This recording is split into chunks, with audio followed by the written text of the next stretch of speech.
గలతీలకు రాసిన పత్రిక 1వ అధ్యాయం 10వ వచనం.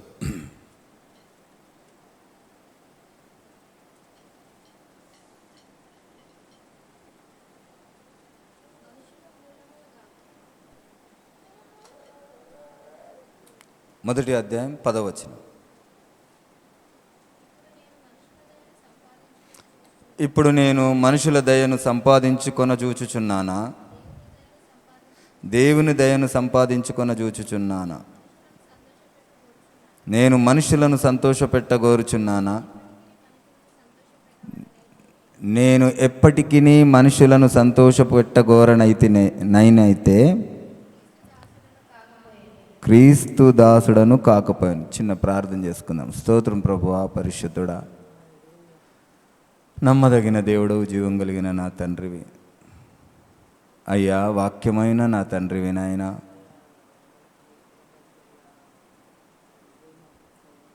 మేము అద్దంలో ముఖమును చూసుకొని మా ముఖమును సరిచేసుకుని వారిగా కాక, వాక్యము చేత మాతో మాట్లాడినప్పుడు వాటిని మేము విని గైకొనులాగున మాకు మంచి మనసును దయచేయండి. వినగలిగిన చెవును మాకు దయచేయండి. లోబడే స్వభావం మాకు దయచేయండి. మనుషులను కాదు నాయనా, మేము మిమ్మల్ని చూస్తున్నాము, మీరు మమ్మల్ని చూస్తున్నారు, మీరు మా పక్కనే ఉన్నారు.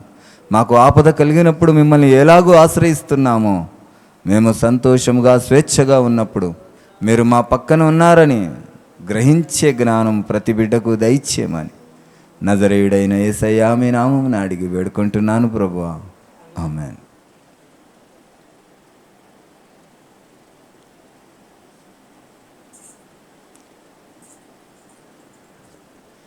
ఇక్కడ పౌలు గారు అంటున్నారు, ఇప్పుడు నేను మనుషుల దయను సంపాదించుకొన చూచుచున్నానా, దేవుని దయను సంపాదించుకొన చూచుచున్నానా?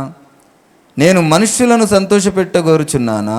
నేనెప్పటికీ మనుష్యులను సంతోషపెట్టువాడనైతే క్రీస్తు దాసుడను కాకపోవుదును. మనము ప్రతి క్షణం కూడా మనుష్యులను సంతోషపెట్టేవారుగా కాదు. ఏ విషయంలో మనుషులను సంతోషపెట్టడం అంటే చీటికి మాటికి ఏదో ఒక విషయంలో గొడవలు పడడమో, లేకుంటే దేనికో దానికో సాధించటం కొరకో, మన ఆధిపత్యం కొరకో, మన పెత్తనం కొరకో కాదు. దేవుని యందు ప్రతి మాట కూడా దేని యందు మనం స్థిరం కలిగి ఉండాలా, దేని మీద మనము నడుస్తూ ఉండాలా, దేని మీద స్టాండ్ అయి ఉండాలంటే దేవుని యొక్క సువార్త, దేవుని యొక్క మాటను, దేవుడు చెప్పినటువంటి మాటను మనము దేంట్లో మనుషులను సంతోషపెట్టువారుగా కాదు. శరీర రకంగా ఈ రోజుల్లో మనుషులను సంతోషపెడితే తప్పులేదు. శరీర రకంగా అంటే సహాయం చేసో, వారికి ఒక మాట ఓదార్పుని చెప్పో, ఏదో ఒక విధంగా మనుషులను సంతోషపెడితే తప్పులేదు. కానీ ఆత్మ సంబంధమైనటువంటి మాటలు, దేవుని యొక్క మాటలు వచ్చినప్పుడు వారిని సంతోషపెట్టులాగున వాక్యాన్ని మలచడానికి వస్తే మీకు శ్రమ. దేవుని యొక్క వాక్యము ఏమని చెప్తుంది? మీరు అనేకులు బోధకులు కాకుడి, మీకు రెండంతల శిక్ష అని అంటున్నాడు. దేవుని వాక్యం మనము మాట్లాడేటప్పుడు, దేవుని వాక్యం మనం ధ్యానించేటప్పుడు, దేవుని వాక్యం సువార్త ప్రకటించేటప్పుడు ఆయన దేని కొరకు మాట్లాడినాడో ఆ సత్యాన్ని మొట్టమొదటగా మనం గ్రహించి ఆ సత్యంనే ఇతరులకు తెలియజేయాలి. దేవుడు ఏమంటున్నాడంటే, మీరు ఈలోక సంబంధులు, ఆయన పరలోక సంబంధుడు. ఆయన ఎప్పుడు కూడా భూలోక సంబంధమైన వాటి కొరకు ఆయన మాట్లాడలేదు. భోజనం కొరకు మాట్లాడలేదు, బ్రతుకు కొరకు మాట్లాడలేదు, అనారోగ్యత కొరకు మాట్లాడలేదు, దేని కొరకు కూడా మాట్లాడలేదు. కానీ ఆయన పరలోక సంబంధమైన వాటిని సంపాదించండి అని హెచ్చరిస్తూ ఆయన మరణం బలియాగం అయ్యేంత మటుకు కూడా అదే హెచ్చరింపు ఆయన చేస్తూ ఉన్నాడు. కనుక మనము ఎక్కడ ఎలాంటి పరిస్థితిని, ఎలాంటి ఆ యొక్క ఆలోచనను కలిగి ఉండాలో మనకు స్థిరముగా మనకు తెలిసి ఉండాలి. ఏదైనా కానీ శరీర సంబంధంగా మనుషులను సంతోషపెట్టండి, ఎవరికైనా సహాయం చేయండి, ఎవరినైనా ఆతిథ్యం ఇవ్వడానికి పిలవండి. ఎవరికైనా అస్తమానం మనము ఆతిథ్యమును కోరుకోకుండా ఆతిథ్యం ఇచ్చేవారిగా మీరు ఉండండి. మీరు ఇతరుల పట్ల మీరు ఆశిస్తే మీరు ఏమవుతారు? భంగపడతారు. కనుక మీరు ఏం చేయండి?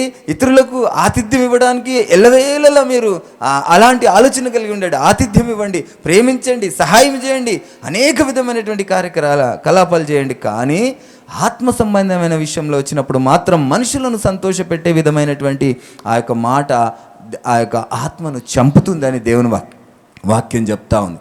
దేవుని యొక్క ఉపదేశం ఎలాగ చెప్తుందో, ఆ పౌలు గారు ఎలాగ మాట్లాడుతున్నాడంటే, నేను మనుషులను సంతోషపెట్టేవాడిగానైతే నేను క్రీస్తు దాసుడను కాకపోయి ఉంటిమి. చాలామంది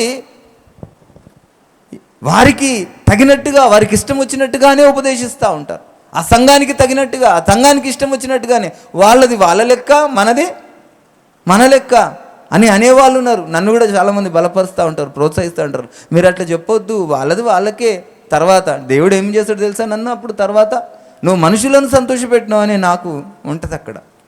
కనుక దేవుని యొక్క వాక్యము అనేకులను దూరం చేసినా పర్లేదు, మిమ్మల్ని బాధ పెట్టినా పర్లేదు, మనుషులను సంతోషపెట్టేవారిగా కాక, ఈ హెచ్చరింపు ఒకానొక దశలో ఆ హెచ్చరింపులు అనేటివి ఏమవుతాయి, ఆత్మీయ జీవితానికి బలమును సమకూరుస్తాయి. ఆత్మీయ జీవితానికి కష్టాలు వచ్చినప్పుడు, నష్టాలు వచ్చినప్పుడు, ఆత్మీయ స్థితికి ఈ యొక్క హెచ్చరింపులు అనేటివి ఖచ్చితంగా మనకు జ్ఞాపకం వస్తాయి.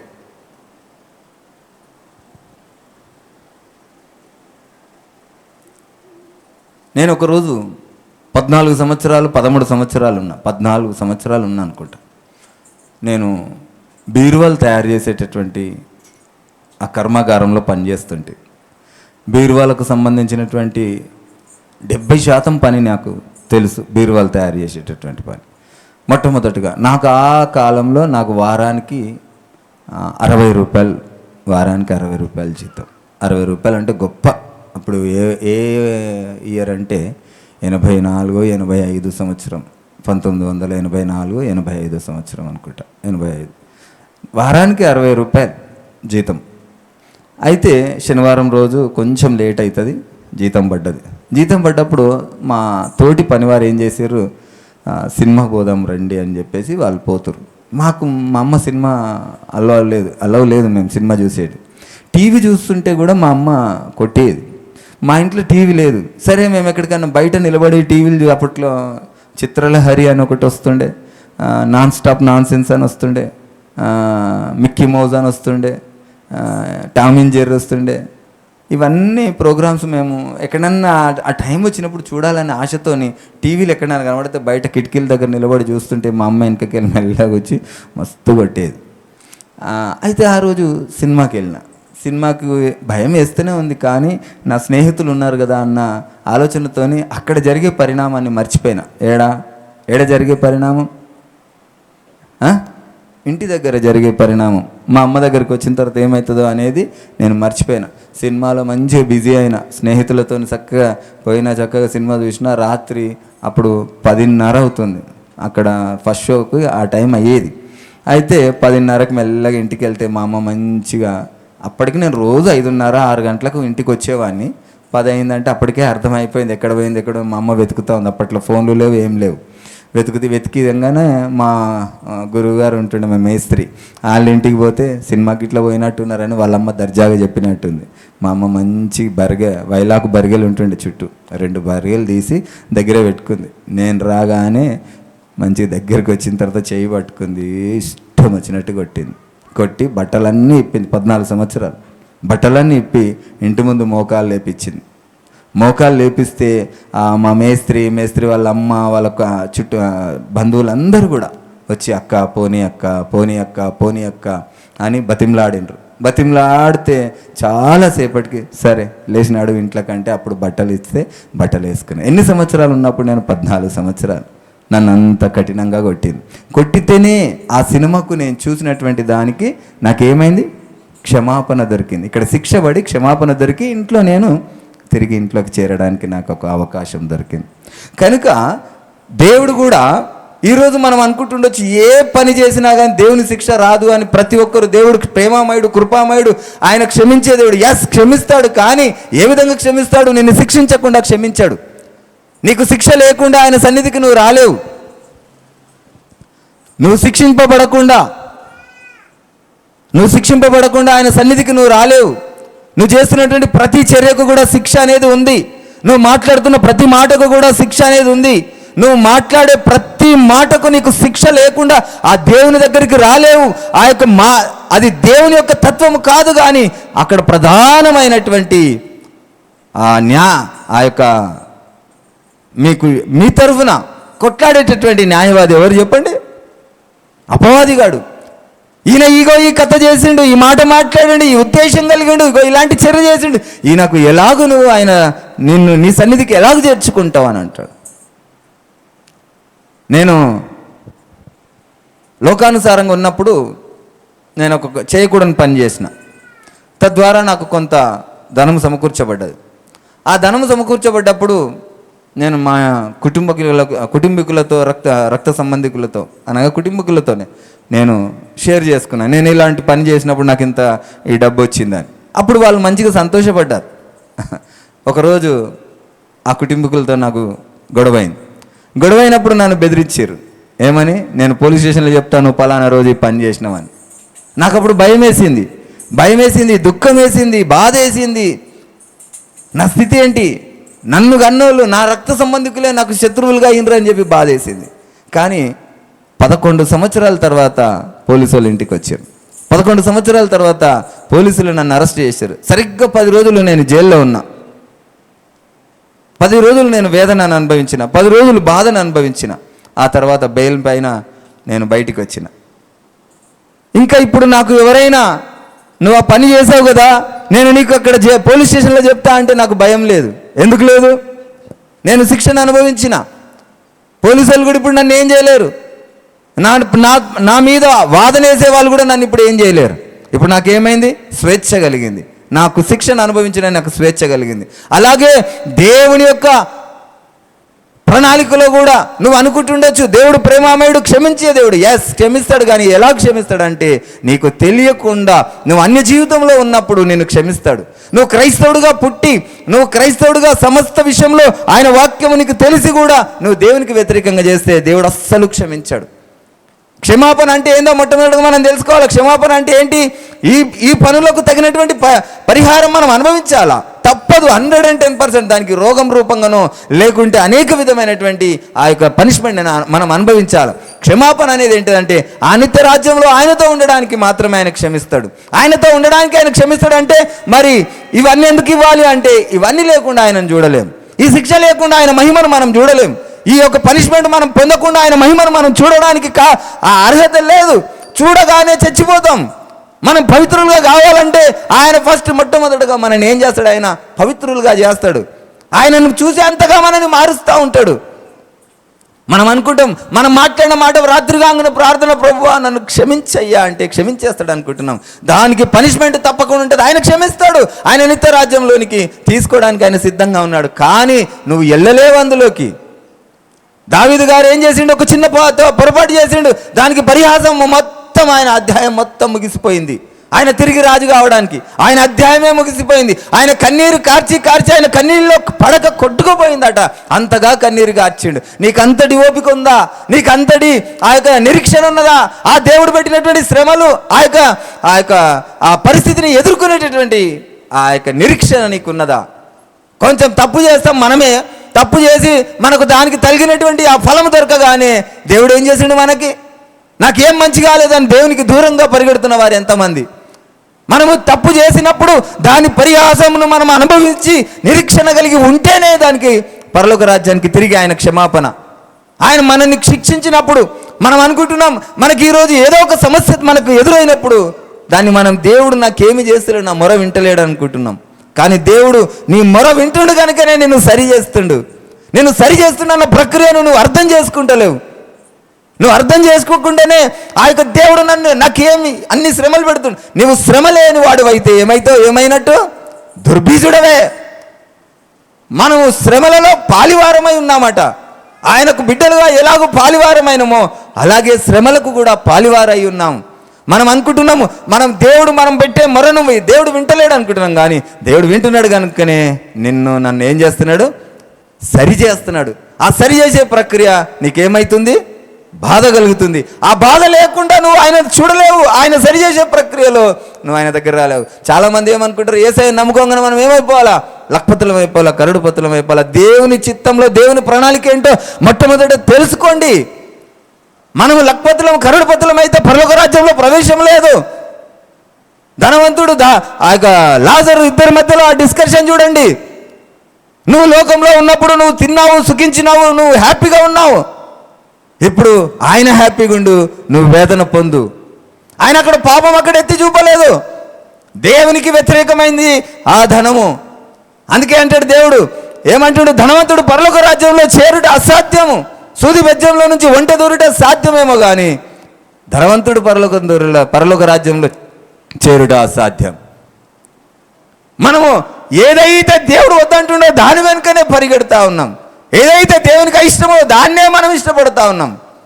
ఆయన ప్రక్రియ మనల్ని సరి చేయడానికి. ఇప్పుడు చిన్నోడు ఉన్నాడు, మీరు చూసిండ్రు, వాడు ఎక్కడికి వస్తున్నాడు, దీన్ని పట్టుకోవడానికి వస్తున్నాడు. వాడికి తెలియదు, మనం ఏం చేస్తున్నాం, లాగేస్తున్నాం.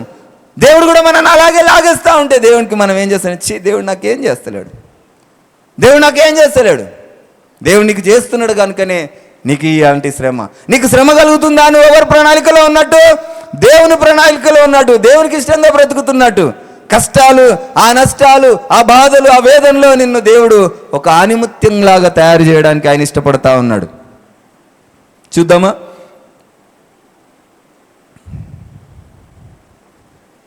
కీర్తనలు 51:7.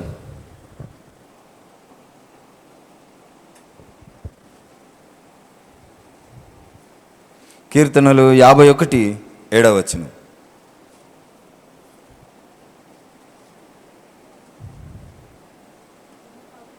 నేను పవిత్రుడనగునట్లు హిస్సోపుతో నా పాపం పరిహరింపుము, హిమము కంటే నేను తెల్లగా ఉండునట్లు నీవు నన్ను కడుగుము. హల్లెలూయా. ఇక్కడ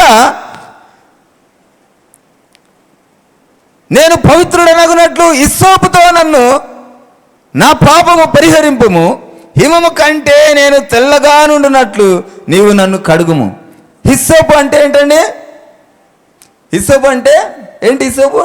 హిస్సోపు అంటే ఏంటి? అదొక సబ్బు. వాస్తవమే, అప్పట్లో మరి ఆ సబ్బు లాంటిదే అనుకుంటా. తులసి చెట్టు చూసారు కదా, తులసి చెట్టు, పుదీనా చెట్టు ఎలాంటి సువాసన ఉంటుంది.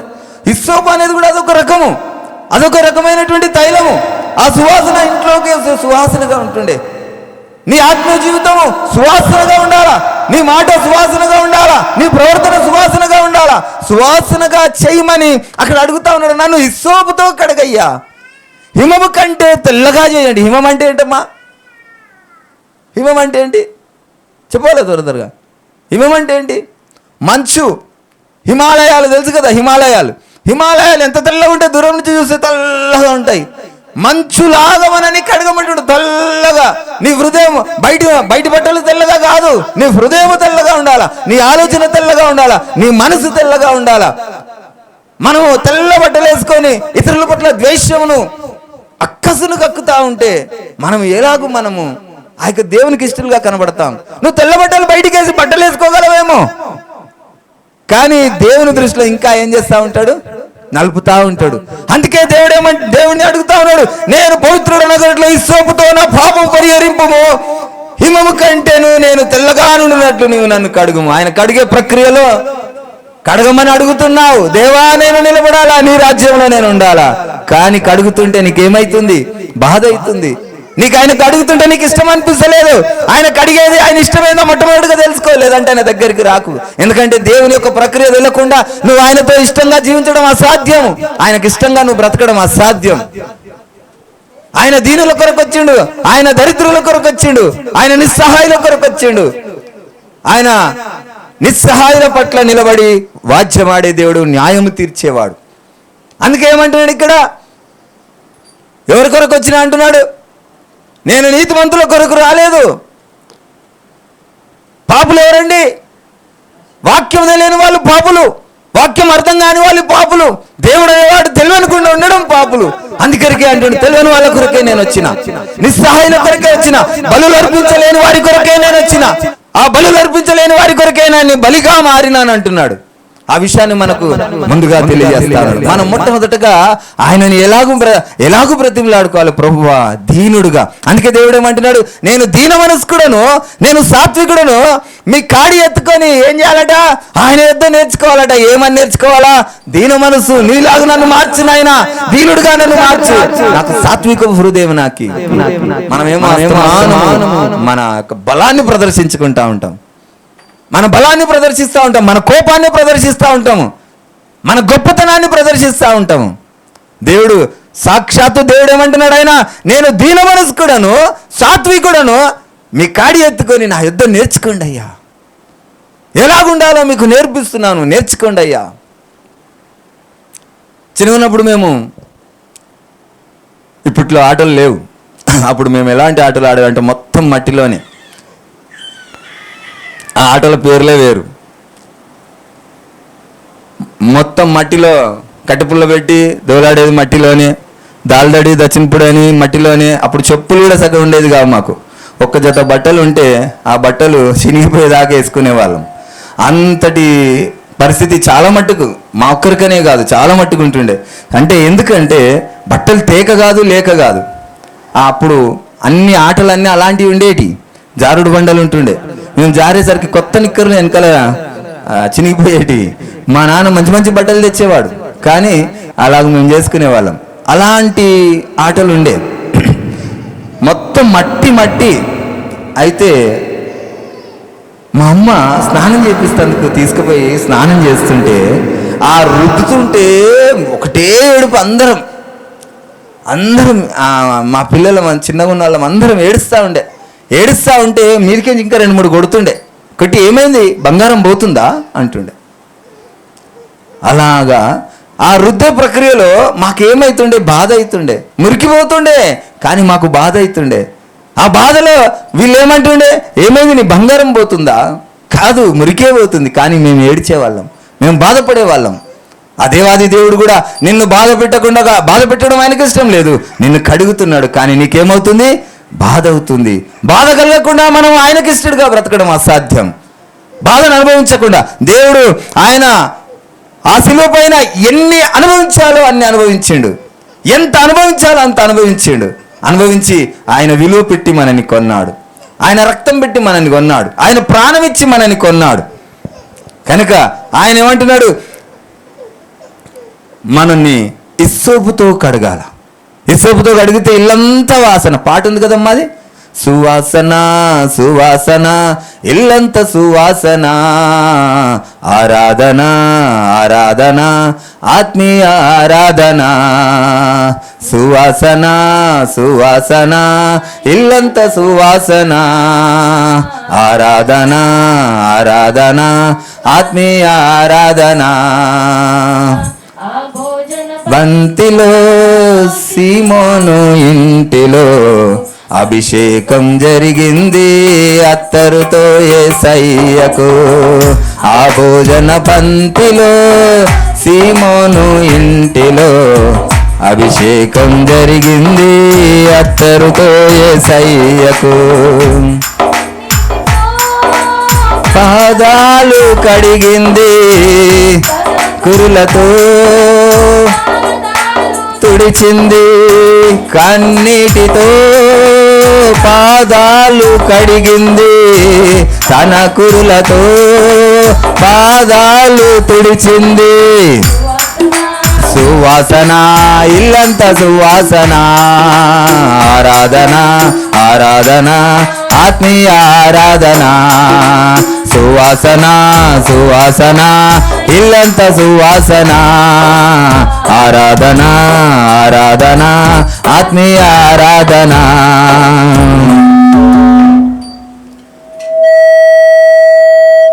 ఈ యొక్క సువాసన ఎలాగుంటుందంటే, నీ యొక్క ప్రవర్తన, నీ యొక్క ఆ యొక్క దేవునితో నడిచేటటువంటి విధానం అంతా కూడా ఇతరులకు సువాసనగా ఉంటుంది, ఇతరులకు శ్రేయస్కరంగా ఉంటుంది, ఇతరులకు మాదిరికరంగా ఉంటుంది. ఇతరులు నేను చూసినప్పుడు ఆ వాసన ఫీల్, ఏదైతే ఈ యొక్క ఇసోపు వాసనను ఫీల్ అయినరో అలాగున నీ ఆత్మీయ స్థితిని ఫీల్ అవుతారు.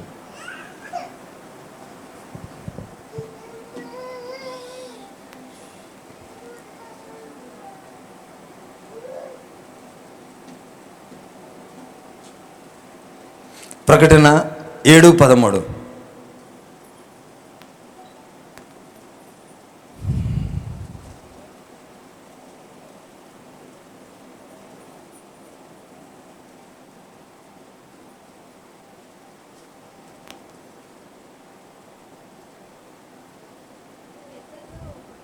పెద్దలలో ఒకడు తెల్లని వస్త్రములు ధరించుకొని ఉన్న వీరెవరు, ఎక్కడి నుండి వచ్చినారని నన్ను అడిగాను. ఇక్కడ పరలోకంలో జరుగుతున్నటువంటి సంభాషణ, పరలోకంలో జరుగుతున్నటువంటి ఆ సంభాషణ ఇక్కడ మాట్లాడుతున్నటువంటి మాట మనం బాగా జాగ్రత్తగా వినాలి. ఈయన ఆత్మవశుడై పైకి పోయినప్పుడు అక్కడ కొంతమందిని చూస్తున్నాడు. ఇదేంటి జరగబోయేటటువంటి ఆ యొక్క దర్శనాన్ని చూస్తూ ఉన్నాడు. దేవుడు ఆయనకు జరగబోయేటటువంటి దర్శనం చూపిస్తూ ఉన్నాడు. దేవుడు ఏదైనా చెప్పిండంటే అది పొల్లు పోకుండా అది తప్పక జరుగుతుంది. మనకు నిదర్శనం ఎక్కడ జరిగింది? అది మీకు తెలిసినటువంటి వాక్యం. దేవుడు చెప్పిండంటే అది జరుగుతుంది. ఎక్కడ జరిగింది? ఎక్కడ జరిగిందమ్మా? మీకు ఈ లోకంలో జరిగింది, మీకు తెలుసు కదా. ఎక్కడ జరిగింది? పేతురుని అంటాడు, ఏమంటాడు? ఈరోజు నువ్వు ఏందమ్మా 3 సార్లు అబద్ధం ఆడతా. నేను అట్లా ఆడను, నీ కొరకు నేను ప్రాణం ఇస్తా, నేను అబద్ధం ఆడను అంటాడు. కానీ ఆ రోజు నేను ఎరగనని 3 సార్లు అబద్ధం ఆడతాను. దేవుడు చెప్పిండంటే అది తప్పక జరుగుతుంది. అది 110% అది జరిగేది ఆయన చెప్తాడు. అయితే ఇక్కడ ఆ దర్శనం ఈయన చూస్తూ ఉన్నాడు. తెల్లని బట్టలు వస్త్రములు ధరించుకొని ఉన్న వీరెవరు, ఎక్కడ నుండి వచ్చి ఉన్నారని అడిగాను. తెల్లని బట్టలు అంటే మీరు ఎలాంటి బట్టలు అనుకుంటుండొచ్చు చెప్పండి? తెల్లని బట్టలు అంటే తెల్లనియే కదా. తెల్లని అంటే తెల్లనియే. ఇది హోసన్న మినిస్టర్లు ఉన్నారు కదా, ఎలా ఉంటారు? చర్చ్ అయిపోగానే తెల్ల బట్టలు వేసుకొని వెళ్తూ ఉంటారు. అందరు చక్కగా ఉంటాయి డ్రెస్సులు కదా, తెల్లటి బట్టలు. అలాగే తెల్లటి బట్టలు వేసుకురట. వేసుకున్న వారిని వీళ్ళు ఎవరు అని అడిగిరట. 14వ వచనం. అందుకు నేను, అయ్యా నీకే తెలియనుగా అతడు ఇలాగూ నాతో చెప్పాను, వీరు మహాశ్రమల నుండి వచ్చిన వారు, గొర్రెపిల్ల రక్తములో తమ వస్త్రములను ఉదుకుకొని వాటిని తెలుపుగా చేసుకొని. హల్లెలూయా. వీళ్ళు ఎలాగూ తెలుపు చేసుకున్నారట బట్టల్ని? వాక్యం చదివిరు, మీకు అర్థమైతలేదు. వాషింగ్ పౌడర్, నిర్మా, రిన్ను, టైడు, సోడా, ఇంకేంటి ఇవన్నీ వేసి ఉతుక్కొని తెల్లగా చేసుకురు. బైబిల్ చూడండి మీరు మంచిగా. ఏమేమి వేసి ఉతికిరట? ఉడుకు నీళ్ళు, బ్రష్ చేసి తెల్లగా చేసుకురు. ఏమని ఉందటాడా? ఏం చేసి తెల్లగా చేసుకురమ్మా? గొర్రె పిల్ల రక్తంతో మహాశ్రమలు అనుభవించిన వారు. ఆయన శ్రమలు అనుభవించినటువంటి శ్రమల్లో నువ్వు అనుభవించకుండా నీ వస్త్రములు తెల్లగా అవడం అసాధ్యము. ఆయన శ్రమలు ఎలాగైతే పొందిండో అలాంటి శ్రమలు నీకు ముందే మాదిరిగా చూపిండు. ఆయన శిలువ మీద ఆయన మనకు ఎన్నో మాదిరికరమైనటువంటి మాటలు మనతో మాట్లాడండి. పరలోకంలో మనము తెల్లటి వస్త్రములు కలిగి ఉండాలి అంటే, ఆయన ముందు పరిశుద్ధులుగా ఉండాలంటే తెల్లటి బట్టలు వేసుకుంటే కాదు, ఆయన రక్తంలో కడగబడాలి. ఆయన శ్రమల్లో మనం పాలివారం అవ్వాలి అని దేవుని వాక్యం చెప్తా ఉంది. మనకేమో చిన్న శ్రమ వస్తే మనము ఆ యొక్క శ్రమను ఎదిరిస్తూ ఉన్నాం. ఆ శ్రమకు వ్యతిరేకంగా మనం ఉంటా ఉన్నాం. కనుక ఇక్కడ ఏమంటున్నాడు? అందుకు నేను, అయ్యా నీకే తెలియను కదా, తెలియననగా అతడు ఇలాగు నాతో చెప్పాను, వీరు మహాశ్రమల నుండి వచ్చిన వారు. మామూలు శ్రమ కాదది, మామూలు శ్రమ కాదది, మహాశ్రమలు. మీరేం చేస్తున్నారు? భర్త పొద్దున్నే లేచి వంట చేయమంటే మీరేమంటున్నారు? అమ్మా నేను ఈ శ్రమను పడలేను, ఈ బాధను పడలేను. ఏంటి? పొద్దున్న లేచి వంట చేసుకునేటటువంటి శ్రమ. భర్త చెప్పిండు, ఆ భర్త శ్రమను నేను పడలేను అంటుండు. భర్త చెప్పిండు, ఏమని చెప్పిండు? పొద్దున్న లేచి వంట చేయండి అమ్మా అంటే, ఈ శ్రమలు నేను పడలేను. మహాశ్రమనా ఇది? ఏది మీకు శ్రమ? మీరు ఏదైతే మేలు చేసి కీడు అనుభవిస్తారో అది శ్రమ. మీరు ఇతరులను ప్రేమించి మీరు ద్వేషింపబడతారో అది శ్రమ. మీరు దేవుని కొరకు ప్రయాసపడుతుంటే మీరు శిక్షింపబడుతుంటే అది శ్రమ. దేవుని కొరకు సువార్త ప్రకటిస్తుంటే మీరు ఆ యొక్క హింసింపబడుతుంటే అది శ్రమ. కానీ మనకు జరుగుతున్నటువంటి ఆ ఇంట్లో చేయవలసినటువంటి పనులను బట్టి మనం శ్రమ అనుకుంటున్నాం. మనకు జరుగుతున్నటువంటి విధానాన్ని బట్టి, కష్టమును బట్టి మనం శ్రమ అనుకుంటాం. అది కాదు శ్రమ. మనం చేసినటువంటి పాపంకో, మనం చేసినటువంటి తెలిసి తెలియక చేసినటువంటి పనులకో అవి మనకు శ్రమలు కలిగినాయి. కానీ మనము నిజంగా దేవుడిచ్చినటువంటి ఆ విధానం ఆ యొక్క శ్రమను శ్రమగా కాదు.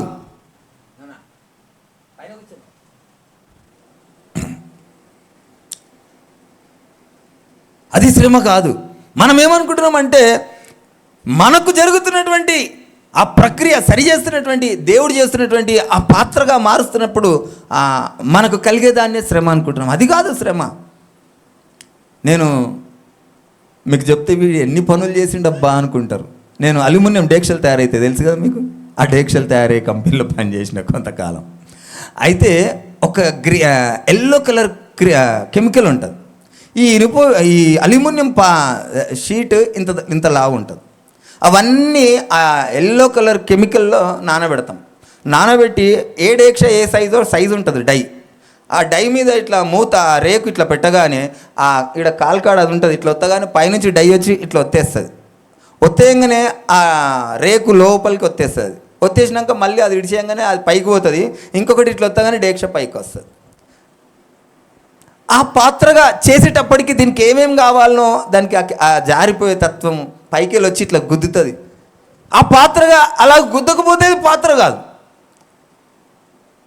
శబ్దం ఎట్లా చూడండి కలుగుతుంది.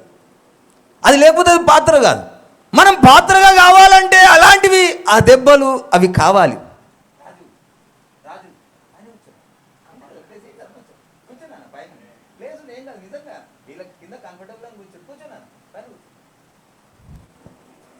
ఆ యొక్క బాధ మనకు కలగకుండా మనం పాత్రగా మార్చబడలేము.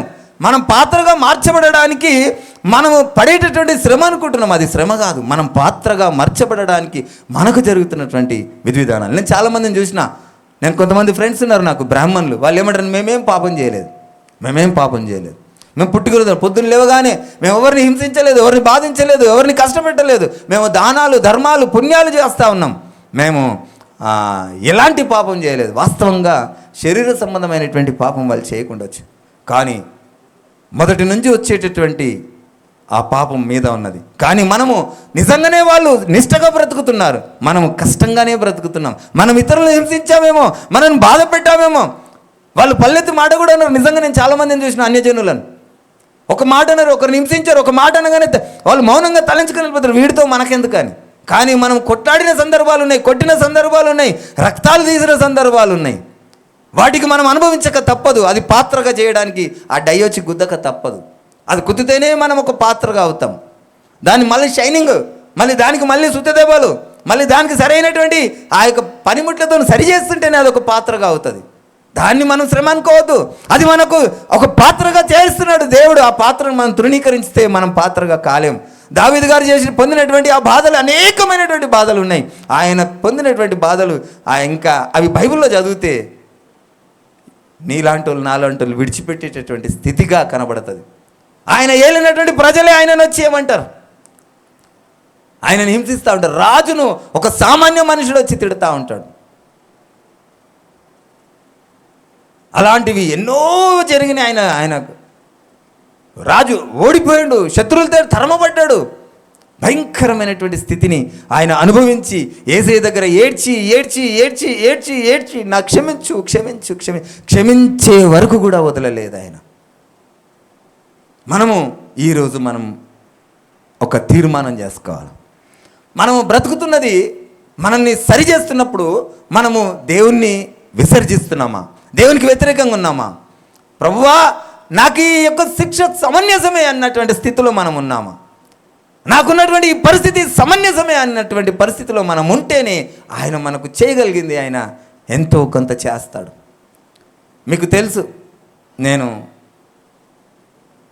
ఆ పని ఈ పని చేసినప్పుడు, లోకంలో ఉన్నప్పుడు నేను సంపాదించినటువంటి డబ్బు, మనం తిరిగినటువంటి ఆ కార్లు, మనం చేయనటువంటి ఏదీ లేదు. నేను అప్పుడు ఏం చేసినా దుర్వినియోగం చేసుకున్నా. దేవునికి వ్యతిరేకమైన చర్యలు ఎన్నో చేసిన, దేవునికి వ్యతిరేకమైన పనులు చేసిన. ఈరోజు నేను వాటన్నిటినీ కోల్పోయినా నేను ఇప్పుడు శిలువ మీద దొంగలాగా నేను, ప్రభువా నాకు ఈ శిక్ష సమంజసమే, నీ రాజ్యంలో నన్ను ఉంచుకోగలవా తండ్రి అని నేను అడుగుతున్నాను. నేను నీ దగ్గరకు వచ్చినా, నేను క్షమించమని అడిగినా మళ్ళీ నాకు ఎందుకు ఇస్తలేవు, నాకు ఆ కారు ఎందుకు ఇస్తలేవు, నాకు ఆ ఇల్లు ఎందుకు ఇస్తలేవు, నా బంగ్లా ఎందుకు ఇస్తలేవు? ఇవి దేవుని రాజ్యంలోనికి మనని చేర్చవు. దేవుని రాజ్యంలోనికి చేర్చేటటువంటిది ఏంటంటే కేవలము ఆయన ఆత్మను నువ్వు పొందుకోవటమే. ఆయన ఆత్మ నీలో ఉంటే దేవునికి వ్యతిరేకంగా నువ్వు మాట్లాడవు. ఆయన ఆత్మ నీలో ఉంటే దేవునికి వ్యతిరేకంగా నువ్వు నడవవు. ఆయన ఆత్మ నీలో ఉంటే దేవునికి వ్యతిరేకంగా ఇతరుల పక్షంలో నువ్వు మాట్లాడవు. ఆ విషయాన్ని మనం ఎల్లవేళలా గ్రహించి ఆయనకి ఇష్టంగా బ్రతకాలి. ఫిలిప్పీలకు రాసిన పత్రిక 2వ అధ్యాయం 4వ వచనం. ఫిలిప్పీలు 2వ అధ్యాయం 4వ వచనం. మీలో ప్రతివాడును తన సొంత కార్యములను మాత్రమే కాక ఇతరుల కార్యములను కూడా చూడవలెను. ఈరోజు నీ అంతట నీవే, నీ పని నీదే, నీ ఇల్లు నీదే చూసుకుంటున్నావేమో. నా పిల్లలు బాగుంటే చాలు, నా ఇల్లు బాగుంటే చాలు, నా రక్త సంబంధులు బాగుంటే చాలు. కానీ దేవుడు ఏమంటుడు, మీలో ప్రతివాడును తన సొంత కార్యములను మాత్రమే కాక ఇతరుల కార్యములను కూడా చూడవలెను. దేవుడు మనకి ఈ లోకానికి దేవుడికి రావాల్సినటువంటి అవసరం లేదు. దేవుడు మీరు చూసినటువంటి దేవుడు కాదు. ఆయన మనిషిగా వచ్చినందుకు ఆయన మనిషి అనుకుంటున్నారేమో. ఆయన ఆకాశమైన సింహాసనం, భూమి అయిన పాదపీఠం. అంతటి గొప్ప దేవుడు, కోటి సూర్యకాంతుల కంటే అధికమైన వెలుగును వెదజిమ్ముతూ వసిస్తున్న నా తండ్రి, కోటాను కోట్ల దూతలతో నిత్యం పరిశుద్ధుడు పరిశుద్ధుడు పరిశుద్ధుడు అని పొగడబడుతున్న నా దేవుడు అంతటి గొప్ప ఆ మహిమను విడిచి మానవుడిగా ఎందుకొరకు వచ్చాడంటే, నిన్ను నన్ను ప్రేమించిండు కనుకనే, నిన్ను నన్ను విడిచిపెట్టుకోవడం ఆయనకి ఇష్టం లేదు కనుకనే ఆయన మన కొరకు ఈ లోకానికి వచ్చిండు. అందుకే అంటాడు దేవుడు, నేను ఎలాగైతే ఇతరుల కొరకు నేను ఎలాగొచ్చాను, మీ కొరకు నేను ఎలాగొచ్చాను, మీరు కూడా నా స్వరూపంలోనికి మీరు మార్చబడండి. మీ కొరకు కాకుండా ఇతరుల కొరకు బ్రతకండి. మీరు పొద్దున్న లేవగానే మీ కడుపు కట్టుకొని మీ పిల్లలకు ఇస్తుండొచ్చు, అది మీ బాధ్యత. మీ కడుపు కట్టుకొని మీ మన్మరాళ్ళకి ఇస్తుండొచ్చు, అది మీ బాధ్యత. నీ కడుపు కట్టుకొని ఎవరికి పెట్టాలను? ఇతరులకు పెట్టాలా. లేని వారిని చూడాలా, దీనులను చూడాలా, అయోగ్యులను చూడాలా, అభాగ్యులను చూడాలా, నిస్సహాయులను చూడాలా. అప్పుడే నీ యొక్క ప్రతిఫలం ఎక్కడుంటుంది? పరలోకమందు ఉంటుంది. ఇది నేను చెప్తున్న మాటలు కాదు, ఆ దేవాది దేవుడు చెప్తున్నటువంటి మాట. మీలో ప్రతివాడు తన సొంత కార్యములను మాత్రమే గాక ఇతరుల కార్యములను కూడా చూడవలెను. మీకేంటి లాభము? ఎవరో ఒక పని పిలిచి, అయ్యా జర నాకు ఈ సహాయం కావాలంటే, నీకెందుకు అయ్యా అనేవాళ్ళు లేరా? నీకేమొస్తుంది అనేవాళ్ళు లేరా? నీ పని వదులుకొని పోతున్నావు ఎందుకు? నీకు ఈరోజు నష్టమే కదా, నీకేమొస్తుందని అనేవాళ్ళు ఉన్నారు, అనుకునే వాళ్ళు కూడా ఉన్నారు. కానీ దేవాది దేవుడు ఏమంటుండు, మీరు సమాజంలో ఉన్నారు, నీ పక్కనున్న వాళ్ళంతా కూడా ఎలాగుండాలి? నీలాగుండాలంటే నువ్వు వారికి ఎలాగుండాలి? సహాయకుడిగా ఉండాలి. నీటి ఓరున నాటబడిన మొక్క వలె మనం ఉండాలంటే ఆ నీరు ప్రవహిస్తున్న ప్రతి చోట కూడా ఆ మొక్కలు అలాగే పచ్చగా ఉంటాయి. ఆ నీరు, ఎవరి నీరు మనలో ప్రవహిస్తుంది? మనలో నా యేసయ్య నీరు, ఆ వాక్యం మనలో ప్రవహించినప్పుడు మనం ఎలాగుంటాము? మీకు ఒక విషయం తెలుసా? ఒక చెట్టు సమృద్ధిగా నీళ్లు లాక్కున్నప్పుడు పక్కనున్న చెట్టు దానికి నీళ్లు లేనప్పుడు ఏం చేస్తుందట? ఈ చెట్టు నుండి కూడా సారం పొందుకుంటుందట. చెట్టుల్లో ఉన్న స్వభావమే అంత, జంతువుల్లో ఉన్న స్వభావమే అంత. ఒక కాకి ఆహారం దొరికితే ఆ కాకి ఆ ఆహారాన్ని చూసి 100 కాకులను పిలుస్తుంది, రండి ఇక్కడ ఆహారం ఉంది, రండి ఇక్కడ ఆహారం ఉంది. మనమేమో ఎవరు చూడకముందుకే మనం ఇది తీసుకొని పోయి ఏం చేయాలా? ఇంట్లో పెట్టేసుకోవాలి. ఎవరికి కనబడొద్దు, ఎవరికి సహాయం చేయొద్దు. మనంతట మనమే మనం ఇల్లును సమకూర్చుకుందాం, మనంతట మనమే ఆ యొక్క ఇంట్లో దాచుకుందాం. మనతో రాదని తెలుసు, మనకు శాశ్వతం కాదని తెలుసు. అయినప్పటికీ కూడా మనం ఏం చేస్తాం? మనకు మాత్రమే సొంతంగా మనం భావిస్తూ ఉంటాం. మన స్థితి ఎలాగుండాలట? ఇతరులను కూడా ఎలా ఉండాలట? మనకు మట్టుకే మీలో ప్రతివాడును తన సొంత కార్యములను మాత్రమే గాక ఇతరుల కార్యములను కూడా చూడవలెను. ఎంత గొప్ప ఆ యొక్క వివరణ మనకు దేవుడు వివరిస్తూ ఉన్నాడు. ఎంత గొప్ప ఆ మాటలు మనకు తెలియజేస్తూ ఉన్నాడు. మన బ్రతుకు ఎలాగుండాలో మనకు తెలియజేసినప్పుడు మనం విని అనుసరిస్తున్నామా, విడిచిపెడుతున్నామా? మనం ఈరోజు అయితే విడిచిపెడుతున్నాం. వాక్యం వింటున్నాము కానీ విడిచిపెడతా ఉన్నాం.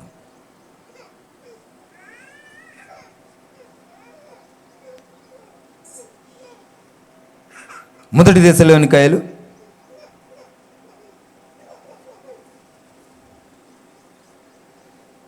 5:23.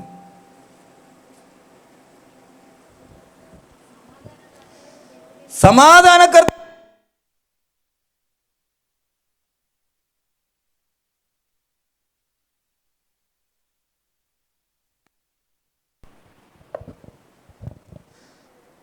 సమాధానకర్తయగు దేవుడే మిమ్మును సంపూర్ణముగా పరిశుద్ధపరచును గాక, మీ ఆత్మయు జీవమును శరీరమును మన ప్రభు అయిన యేసుక్రీస్తు రాకడయందు నిందారహితముగాను సంపూర్ణముగాను ఉండునట్లు కాపాడునుగాక. హల్లెలూయా. కాపాడబడునుగాక. హల్లెలూయా. నీవు ఈ యొక్క స్వభావము, ఈ స్థితి నీకుంటే, ఈ స్వభావం నీకుంటే, ఈ ఆశ నీకుంటే, ఈ ఆలోచన నీకుంటే, ఈ ఉద్దేశము నీకుంటే, ఆయన ఉద్దేశాన్ని నువ్వు ఎరిగితే ఎలాగుంటావట? సమాధానకర్తయ్యకు దేవుడు. నీకు సమాధానం కావాలంటే నువ్వు ఎక్కడికి వెళ్తావు? ఈరోజు చాలామంది, నీవు అంటే మీరు కాదు, లోకంలో ఉన్న ప్రతి ఒక్కరు కూడా సమాధానం కావాలంటే ఏం చేస్తారు? ఒకరోజు 3 గంటలు ఎక్కడుంటారు? సినిమా థియేటర్లో. కొంచెంసేపు ఎంటర్టైన్మెంట్ ఉంటుంది, మాకు సమాధానం పీస్ఫుల్ దొరుకుతుంది, ఈ టెన్షన్లు అన్నీ పోతే ఎక్కువసేపు నవ్వుకొని వస్తా అనుకుంటారు. అది సమాధానం కాదు. 2 గంటల తర్వాత బయటికి రాగానే మీకు అదే వేదన, లేదా అదే 2 గంటలు అందులో కూర్చున్నప్పుడు ఒక ఫోన్ వస్తే అదే వేదన. నీకు అక్కడ సమాధానం దొరకదు. నీకు సమాధానము నా యేసయ్య పాదాల దగ్గరనే. నీకు సమాధానం ఆయన మాటను విన్నప్పుడే, నీకు సమాధానము ఆయన మాటకు లోబడినప్పుడే, నీకు సమాధానం ఆయన చెప్పింది నువ్వు నడుచుకున్నప్పుడే నీకు సమాధానం. కనుక ఏమంటున్నాడు? సమాధానకర్తయగు దేవుడే మిమ్మల్ని సంపూర్ణముగా పరిశుద్ధపరచును గాక, మీ ఆత్మయు జీవమును శరీరమును మన ప్రభు అయిన యేసుక్రీస్తు రాకడయందు నిందారహితముగా సంపూర్ణముగాను ఉండునట్టు కాపాడబడును గాక. ఆత్మ, జీవము, శరీరము, మనకు ఈ యొక్క సత్యం మనకు తెలిసి ఉండాలా. శరీరము మట్టిలో పాతబడబడుతుంది. జీవము, ఒకవేళ నువ్వు పరిశుద్ధునిగా జీవిస్తే నీలో ఆత్మ కూడా ప్రవేశిస్తుంది. పరిశుద్ధతగా లేకుంటే ఓన్లీ జీవము, శరీరమే ఉంటుంది. జీవము నిత్యత్వంలోనికి పోతుంది, నిత్య నరకంలో కాలుతుంది. శరీరం మాత్రము భూస్థాపితం అవుతుంది. కనుక ఇవన్నీ కూడా, ఈ 3 కూడా నిందారహితముగా ఉండాలంటే, నిందారహితుడిగా నీవు జీవించాలంటే నువ్వు దేవుడు చెప్పినటువంటి ఉపదేశమును తెలుసుకోవాలా, దేవుడు చెప్పినటువంటి మాటకు లోబడాలా, దేవునికి ఇష్టంగా జీవించేటటువంటి ఆశ కలిగి ఉండాలి, ఆసక్తి కలిగి ఉండాలా. నువ్వు దేవుని అడగాల, ప్రభువా నేను ఎలాగూ జీవించాలి, నేను ఎలాగూ జీవిస్తే నీతో నేను నిందారహితుడిగా ఉండగలను. నువ్వు అడగక నువ్వు పొందుకోలేకపోతున్నావు అంటున్నాడు దేవుడు. నువ్వు అడుగు, నేను నీకు ఇస్తానంటున్నాడు. మనం ఏం అడుగుతున్నామంటే, ప్రభువా నాకు ఈ సంవత్సరం ఖచ్చితంగా కారు కావాలి, నాకు ఈ సంవత్సరం ఖచ్చితంగా ఇల్లు అయిపోవాలి, నాకు ఈ సంవత్సరం ఖచ్చితంగా నాకు పెళ్ళైపోవాలి. చాలామంది నేను రిక్వెస్ట్లు చూసిన పేపర్లో రాసుకొని, ఈ సంవత్సరము ఒక పెళ్ళి అయిపోవాలా, ఈ సంవత్సరము ఒక ఇల్లు అయిపోవాలా, ఈ సంవత్సరము, ఇవి పేపర్లో రాసుకొని ప్రార్థన చేస్తున్నారు. దేవునికి అది ఇష్టమైనటువంటి మాట. దేవుని దగ్గర పేపర్లో రాసుకోవాల్సింది ఏంటో తెలుసా? ప్రభువా నేను నీ రాకడలో నిందారహితుడిగా నేను ఎలాగుండగలను? నీ రాకడలో నేను ఎత్తబడని గుంపులో ఉంటే నా పరిస్థితి ఏంది?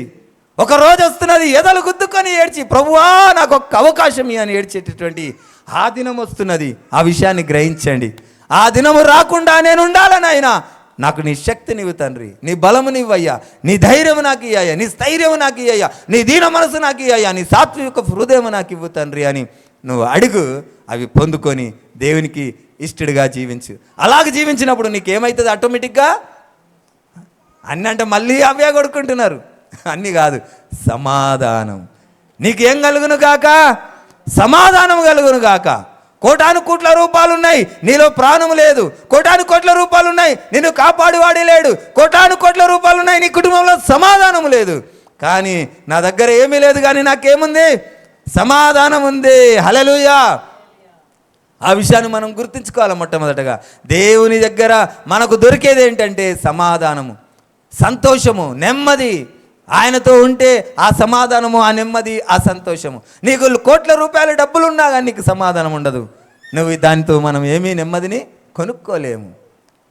నీ దగ్గర కోట్ల రూపాయలు ఉంటే నీకు వచ్చేటటువంటి ఆవేదన ఏంటో మొట్టమొదట ఒకసారి చెప్పండి. నీకు ₹1,00,00,000 లాటరీ తగిలింది, నీకు మొట్టమొదటగా నీకు వచ్చేటటువంటి ఆ బాధ ఏంటో మొట్టమొదటిగా ఎక్స్ప్లెయిన్ చేయండి ఒకసారి. టెన్షన్ కాదు, ఆ ₹1,00,00,000 వచ్చినా నీకు పబ్లిక్ కాగానే ఫస్ట్ నీకు ఎక్కడ లేని తోక తెగిన చుట్టాలు కూడా నీకు ఫోన్ చేస్తారు కదా. ఎందుకంటే భావన, ఎందుకు డబ్బు వచ్చింది, నాకు ఒక 5 లక్షలు ఇయ్యరా, మళ్ళీ నేను తిరిగి నెల లోపల ఇచ్చేస్తా. ఇంటికి పిలిచి భోజనం పెట్టి మరి బట్టలు పెట్టి మరి ప్రేమను చూపించి మరి అడుగుతారు. ఏమొచ్చింది నీకు ఆ డబ్బుతో? అది ఏమైనా నిజమైన ప్రేమనా? అది ఉట్టిగానే రాంగ్ నెంబర్ నీకు తలగలేదంటే పెట్టిన అన్ని గుంజుకుంటుండొచ్చు. ఇంకొకసారి నేను విలువను కూడా విలువకపోవచ్చు, నీకు విలువనే ఉండకపోవచ్చు. ఏ విలువ లేని నిన్ను వెలపెట్టుకొని నా యేసయ్య, ఏమీ లేదు నీ దగ్గర, ఆయన నిన్ను ప్రేమించిండు. ఆయన నీ దగ్గర కోట్ల రూపాయలను చూసి ప్రేమించిన ఆయన కాదు, నీ దగ్గర బలమును చూసి ప్రేమించిన ఆయన కాదు, నీ ధనమును నీ అందమును చూసి ప్రేమించిన ఆయన కాదు. మనము పురుగుతో సమానం అంటుండే దేవుడు. నువ్వు ఎందుకు పనికి మాలిన వాడు అయినప్పటికీ కూడా ఆయన నిన్ను ప్రేమించిండు, ఆయన నిన్ను రక్షించిండు, ఆయన నిన్ను విడిపించిండు. ఆయన చేసినటువంటి ఆ త్యాగమును, ఆయన చేసినటువంటి ఈ యాగమును మీరు జ్ఞాపకం ఉంచుకోవాలి. మరువక ఆయన చెప్పినటువంటి విధి విధానాలను అనుసరించాల. ఆయనకిష్టంగా జీవించాల. కనుక ఆయన మనల్ని ఒక పాత్రగా మలచబోతున్నాడు. ఆ మలిచే ప్రక్రియలో మీకు ఏమైపోతుంది? మీకు వేదన కలుగుతుంది. మీకు దేవుడు ఏం చేయట్లేడు అనుకుంటున్నారు, కానీ మీకు కలుగుతున్నటువంటి ఆ ప్రక్రియను అడగాల, అనాలా, ప్రభువా దీని ద్వారా నేను ఏం నేర్చుకోవాలి, నాకేం నేర్పిస్తున్నావు తండ్రి, నాకేం నేర్పిస్తున్నావు, ఈ సమస్యను జయించే శక్తి నాకు ఇవ్వు, అర్థం చేసుకునే జ్ఞానము నాకు ఇవ్వు, నాకు నేర్పి నాయన. నాకు ఒక సమస్య వచ్చింది, ఈ సమస్య నేను ఏమి నేర్చుకోవాలి, ఎలాగూ తెలుసుకోవాలనేది మీరు అడగండి. ఏ సమస్యకైనా కానీ దేవుడు ఏం చేస్తాడు? నిన్ను సంపూర్ణుడిగా మార్చే వరకే. ఆ తర్వాత ఈ సమస్యలు నీకేముండయి. అలాగని నువ్వు కోటీశ్వరుడు కావు, అలాగని నువ్వు కరుడుపతివి కావు. దేవునికి ఇష్టమైంది నీకు ఇయ్యాడు, దేవునికి ఇష్టం లేని ఆయన నీకు ఇయ్యడు. ఆయనకి ఇష్టమైందే నీకు ఇస్తాడు. ఆయనకి ఇష్టమైంది ఏంటి? ఇతరుల ఆత్మరక్షణ. నువ్వు అనేక ఆత్మలకు రక్షణకర్తగా, రక్షణకు ఆ మాదిరిగా నీవు ఉంటావు. అనేకులకు ఆత్మీయ తండ్రిగా నువ్వు ఉంటావు, ఆత్మీయ తల్లిగా నువ్వు ఉంటావు, అనేకులకు సహాయకుడిగా ఉంటావు. చాలామంది ఏమంటారంటే, ప్రార్థించే పెదవుల కన్నా సహాయం చేసే, నిజమాది? నేను ఒకటే అంట, సహాయం చేసే చేతుల కన్నా ప్రార్థించే పెదవులు మిన్న. ఆయన గొప్ప శక్తిమంతుడు. ఆయనని అడిగితే ఈ మనిషి ఒకరోజు సాయం చేసి నీకు చేసిన అంటాడు, ఒకరోజు చేస్తాడు, ఒకరోజు చెయ్యడేమో. కానీ నా తండ్రి తలుచుకుంటే ఆకాశము నుండి సత్యాన్ని గ్రహించాలి. ఆ దేవాది దేవుని యొక్క కృప కనికరమును పొందితే చాలు, ఆయన ప్రేమ ఉంటే చాలు, ఆయన దయ ఉంటే చాలు. చాలా మటుకు మనం ఏం చేస్తాం? పిల్లల్ని ఏం చేస్తారు? ప్రేమిస్తారు, చేసినటువంటి పనిని దాచిపెడతారు, చేసినటువంటి విషయాలను కప్పి పెడతారు, శిక్షించారు. కానీ దేవాది దేవుడు ఏమంటున్నాడు తెలుసా? నువ్వు శిక్షించకపోతే ఎవరు శిక్షిస్తా అంటారు? నేనే శిక్షిస్తా. నేను శిక్షిస్తే మళ్ళీ మీరు తట్టుకోలేరు. మనం ఎప్పుడు శిక్షించాలో, ఎప్పుడు ప్రేమించాలో, ఎవరిని బట్టి ప్రేమించాలో, ఎవరిని బట్టి శిక్షించాలో మీరు తెలుసుకోవాలి. తప్పును మనం ఖండించి వాళ్ళని పెంచాలి. బెత్తం వాడని వీపు ఏమవుతుంది? మోడు బారుతుంది. ప్రతి విషయంలో కూడా దేవుని యొక్క ఉద్దేశమును గ్రహించి దేవునికి ఇష్టంగా జీవించేటటువంటి తత్వమును మనం నేర్చుకుంటే అప్పుడు దేవునితో మనకేముంటుందంటే సమాధానం. ఆ సమాధానం మనకు కావాలంటే మొట్టమొదటిగా దేవునికి ఇష్టమైనటువంటి పనులను మనం తెలుసుకొని ఆయన ఉద్దేశమును నెరవేర్చే వారిగా మనం ఉండాలి. దేవుడి వాక్యం దీవించి ఆశీర్వదించును గాక. మనమందరం